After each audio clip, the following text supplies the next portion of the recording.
Patrick at Prestige Subaru, better known as Subieville. Today we're going to be doing a factory reset in your Subaru Outback. All right, so today we're going to be doing a factory reset on a new Outback 2023.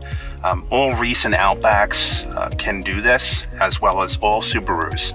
You'll find other manufacturers may be a little bit more difficult, but I assure you, whether it's a factory reset or personal information, most vehicles today, you can remove it. You'll find that most of your information that's on your phone is now available in your car.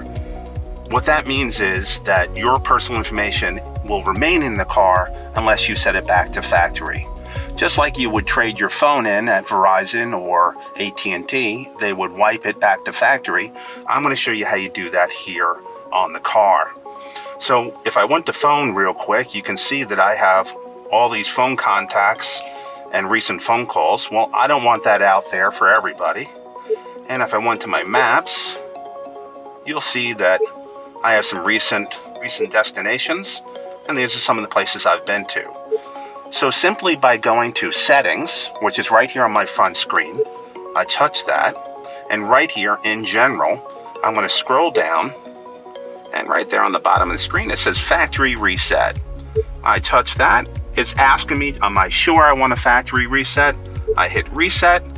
The car is now resetting itself back to factory as if you never owned it. Thank you for listening.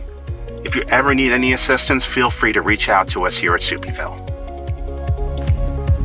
Thank you for watching how to do a factory reset on your Subaru Outback today. I'm Sean Fitzpatrick, and this is Subieville.